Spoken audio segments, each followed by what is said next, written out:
ಹರೇ ಕೃಷ್ಣ. ಎಲ್ಲ ಕೇಳುಗರಿಗೂ ಶ್ರೀಮದ್ ಭಾಗವತದ ಅಧ್ಯಯನಕ್ಕೆ ಸ್ವಾಗತ. ಕುರುಕ್ಷೇತ್ರ ಯುದ್ಧದ ಬಳಿಕ ದ್ವಾರಕೆಗೆ ಹೊರಟು ನಿಂತಹ ಶ್ರೀಕೃಷ್ಣನಲ್ಲಿ ಕುಂತಿದೇವಿಯು ತನ್ನ ಪ್ರಾರ್ಥನೆಯನ್ನು ಸಲ್ಲಿಸುತ್ತಿದ್ದಾಳೆ. ಭಗವಂತನ ಭಕ್ತಿಯನ್ನು ಮಾಡಲು ವ್ಯಕ್ತಿಗೆ ಜೀವನದಲ್ಲಿ ಬರುವಂತಹ ಅಡ್ಡಿಗಳು ಯಾವುದು ಎಂಬುದನ್ನು ಕುಂತಿ ಮಹಾರಾಣಿಯು ಇಲ್ಲಿ ತಿಳಿಸಿಕೊಡುತ್ತಿದ್ದಾಳೆ. ಜನ್ಮೈಶ್ವರ್ಯ ಶ್ರುತ ಶ್ರೀಭೀರ್ ಏದಮಾನಮದ ಪುಮಾನ್ ನೈವ ಹತ್ಯಭಿಧಾತುಂ ವೈ ತ್ವಾಮಕಿಂಚನ ಗೋಚರಂ. ಓ ನನ್ನ ಪ್ರಭುವೆ, ಐಹಿಕವಾಗಿ ರಿಕ್ತರಾದವರು ಮಾತ್ರ ನಿನ್ನನ್ನು ಸುಲಭವಾಗಿ ಸಮೀಪಿಸಬಲ್ಲರು. ಐಹಿಕ ಪ್ರಗತಿಯ ಹಾದಿಯಲ್ಲಿ ಇರುವವರಿಗೆ, ಎಂದರೆ ಗೌರವಾನ್ವಿತ ಕುಟುಂಬದಲ್ಲಿ ಜನನ, ಮಹಾಸಂಪತ್ತು, ಉನ್ನತ ಶಿಕ್ಷಣ, ದೈಹಿಕ ಸೌಂದರ್ಯ ಇವುಗಳ ಮೂಲಕ ಪ್ರಗತಿಯನ್ನು ಸಾಧಿಸಲು ಯತ್ನಿಸುವವರಿಗೆ ನಿನ್ನನ್ನು ಪ್ರಾಮಾಣಿಕ ಭಾವದಿಂದ ಸಮೀಪಿಸಲು ಸಾಧ್ಯವಿಲ್ಲ. ನಮೋ ಕಿಂಚನ ವಿತ್ತಾಯ ನಿವೃತ್ತ ಗುಣವೃತ್ತಯೇ ಆತ್ಮಾರಾಮಾಯ ಶಾಂತಾಯ ಕೈವಲ್ಯಪತಯೇ ನಮಃ. ಲೌಕಿಕವಾಗಿ ದರಿದ್ರರಾದವರ ಸೊತ್ತು ಎನಿಸಿದ ನಿನಗೆ ನನ್ನ ಪ್ರಣಾಮಗಳು. ಪ್ರಕೃತಿಯ ಲೌಕಿಕ ಗುಣಗಳ ಕ್ರಿಯೆ ಮತ್ತು ಪ್ರತಿಕ್ರಿಯೆಗಳೊಂದಿಗೆ ನಿನಗೆ ಯಾವ ಸಂಬಂಧವೂ ಇಲ್ಲ. ನೀನು ಸ್ವಯಂ ತೃಪ್ತ. ಆದ್ದರಿಂದಲೇ ನೀನು ಅತ್ಯಂತ ಶಾಂತ ಮತ್ತು ಅದ್ವೈತಿಗಳ ಪ್ರಭು. ಮನ್ಯೇ ತ್ವಾಂ ಕಾಲಮೀಶಾನಾಂ ಅನಾದಿನಿಧನಂ ವಿಭುಂ ಸಮಂ ಚರಂತಂ ಸರ್ವತ್ರ ಭೂತಾನಾಂ ಯನ್ಮಿಥಾ ಕಲಿಹಿ. ನನ್ನ ಪ್ರಭುವೆ, ಭಗವಂತನಾದ ನಿನ್ನನ್ನು ಅನಂತ ಕಾಲನೆಂದು, ಪರಮ ನಿಯಾಮಕನೆಂದು, ಅನಾದಿ ಅನಂತನೆಂದು, ಸರ್ವವ್ಯಾಪಿಯೆಂದು ನಾನು ತಿಳಿಯುತ್ತೇನೆ.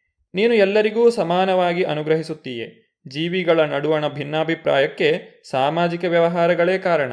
ನ ವೇದ ಕಶ್ಚಿದ್ ಭಗವಂಶ್ಚಿಕೀರ್ಷಿತಂ ತವೇಹ ಮಾನಸ್ಯ ನೃಣಾಂ ವಿಡಂಬನಂ ನ ಯಸ್ಯ ಕಶ್ಚಿದ್ ದಯಿತೋಸ್ತಿ ಕರ್ಹಿಚಿತ್ ದ್ವೇಷ್ಯಶ್ಚ ಯಸ್ಮಿನ್ ವಿಷಮಾಮತಿರ್ನೃಣಾಂ. ಓ ಪ್ರಭುವೆ, ನಿನ್ನ ದಿವ್ಯ ಲೀಲೆಗಳನ್ನು ಯಾರೂ ಅರಿಯಲಾರರು, ಏಕೆಂದರೆ ಅವು ಒಬ್ಬ ಮಾನವನ ಲೀಲೆಗಳಂತೆ ಕಾಣುತ್ತವೆ.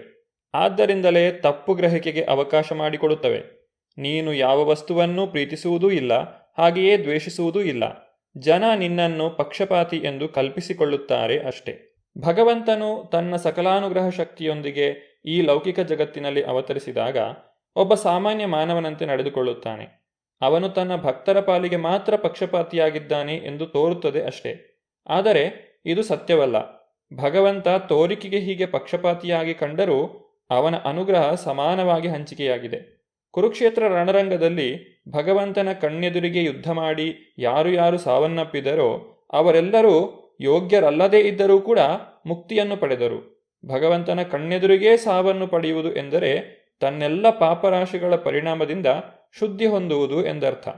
ಹಾಗಾಗಿ ಸಾವಿಗೀಡದ ವ್ಯಕ್ತಿ ದಿವ್ಯ ಸನ್ನಿಧಿಯಲ್ಲಿ ಎಲ್ಲಿಯೋ ಒಂದು ಕಡೆ ಸ್ಥಾನವನ್ನು ಪಡೆಯುತ್ತಾನೆ. ಜನ್ಮ ಕರ್ಮ ಚ ವಿಶ್ವಾತ್ಮನ್ ಅಜಸ್ಯಾಕರ್ತುರಾತ್ಮನಃ ತಿರ್ಯಕ್ ನೃಷುಷು ಯಾದಸು ತದಂತ್ಯಂತ ವಿಡಂಬನಂ. ಓ ವಿಶ್ವಾತ್ಮನೇ, ನೀನು ನಿಷ್ಕ್ರಿಯನಾಗಿದ್ದರೂ ಕಾರ್ಯಪ್ರವೃತ್ತನಾಗಿರುತ್ತೀಯೆ. ಅದು ದಿಗ್ಭ್ರಮೆಗೊಳಿಸುವಂತಹ ವಿಷಯ. ನೀನೇ ಪ್ರಾಣಶಕ್ತಿ ಮತ್ತು ಅಜಾತನಾಗಿದ್ದೀಯೆ, ಆದರೂ ಜನ್ಮವೆತ್ತುತ್ತೀಯೆ. ಪ್ರಾಣಿವರ್ಗ, ಮಾನವ, ಸಂತ ಮತ್ತು ಜಲಚರಗಳ ನಡುವೆ ನೀನೇ ಸ್ವತಃ ಅವತರಿಸುವೆ. ದಿಟವಾಗಿ ಇದು ದಿಗ್ಭ್ರಮೆಗೊಳಿಸುವಂತಹದ್ದು. ಭಗವಂತನ ದಿವ್ಯ ಲೀಲೆಗಳು ದಿಗ್ಭ್ರಮೆಗೊಳಿಸುವಂತಹವು ಮಾತ್ರವಲ್ಲದೆ ಅವು ಕೆಲವೊಮ್ಮೆ ವಿರೋಧಾಭಾಸವೂ ಆಗಿರುತ್ತದೆ. ಮಾನವನ ಪರಿಮಿತ ವಿಚಾರ ಶಕ್ತಿಗೆ ಅವುಗಳನ್ನು ಗ್ರಹಿಸಲು ಅಸಾಧ್ಯವಾಗಿರುತ್ತದೆ. ಸರ್ವವ್ಯಾಪಿಯಾದಂತಹ ಭಗವಂತನು ಸಕಲ ಸ್ಥಿತಿಯ ಅಸ್ತಿತ್ವದ ಪರಮಾತ್ಮನಾಗಿದ್ದರೂ ವಿವಿಧ ರೂಪಗಳಲ್ಲಿ ಕಾಣಿಸಿಕೊಳ್ಳುತ್ತಾನೆ. ಆದರೂ ಆತನನ್ನು ಅಜಾತನೆಂದು, ಅವನಿಗೆ ಕರ್ಮದ ಅಗತ್ಯ ಇಲ್ಲ ಎಂದು ಹೇಳಿದೆ. ಗೋಪ್ಯಾದದೆ ತ್ವಯಿ ಕೃತಾಗಸಿದಾಮ ತಾವದ್ ಯಾತೆ ದಶಾಶ್ರು ಕಲಿಲಾಂಜನ ಸಂಭ್ರಮಾಕ್ಷಂ ವಕ್ತ್ರಂ ನಿನೀಯ ಭಯಭಾವನಯಾ ಸ್ಥಿತಸ್ಯ ಸಾಮಾಂ ವಿಮೋಹಯತಿ ಭೀರಪಿ ಯದ್ಬಿಭೇತಿ. ನನ್ನ ಪ್ರೀತಿಯ ಕೃಷ್ಣನೇ, ನೀನು ತಪ್ಪು ಮಾಡಿದಾಗ ಯಶೋದೆಯು ನಿನ್ನನ್ನು ಕಟ್ಟಿಹಾಕಲು ಹಗ್ಗವನ್ನು ಕೈಗೆತ್ತಿಕೊಂಡಳು. ಗಲಿಬಿಲಿಗೊಂಡ ನಿನ್ನ ಕಣ್ಣುಗಳಲ್ಲಿ ಅಶ್ರು ಪ್ರವಾಹವೇ ತುಂಬಿಕೊಂಡಿತು. ಅವು ನಿನ್ನ ಕಣ್ಣುಗಳ ಕಾಡಿಗೆಯ ಕಪ್ಪನ್ನು ತೊಳೆದು ಹಾಕಿದವು.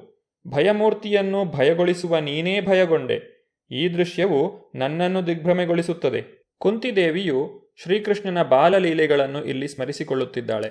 ಭಗವಂತನು ಪರಮನಾಗಿದ್ದರೂ ಅದೇ ವೇಳೆಯಲ್ಲಿ ಅವನ ಶುದ್ಧ ಭಕ್ತನ ಎದುರಿನಲ್ಲಿ ಆಟದ ವಸ್ತುವಿನಂತೆ ಕಾಣಿಸಿಕೊಳ್ಳುವ ಒಂದು ನಿರ್ದಿಷ್ಟ ಉದಾಹರಣೆ ಇಲ್ಲಿದೆ. ಭಗವಂತನ ಭಕ್ತರು ಅವನ ಮೇಲಿರುವ ತಮ್ಮ ಪರಿಶುದ್ಧ ಪ್ರೇಮದಿಂದಾಗಿ ಅವನಿಗೆ ಸೇವೆಯನ್ನು ಸಲ್ಲಿಸುತ್ತಾರೆ. ಹೀಗೆ ಭಕ್ತಿ ಸೇವೆಯನ್ನು ಸಲ್ಲಿಸುವಾಗ ಶುದ್ಧ ಭಕ್ತರು ಪರಮಪುರುಷನ ಅಂತಸ್ತನ್ನು ಮರೆಯುತ್ತಾರೆ. ವೇದಗಳು ತನಗೆ ಸಲ್ಲಿಸುವ ಪ್ರಾರ್ಥನೆಗಿಂತ ತನ್ನ ತಂದೆ ತಾಯಿಗಳು ತನಗೆ ವಿಧಿಸುವ ದಂಡನೆಗಳನ್ನು ಭಗವಂತನು ತುಂಬ ಸಂತೋಷದಿಂದ ಸ್ವೀಕರಿಸುತ್ತಾನೆ.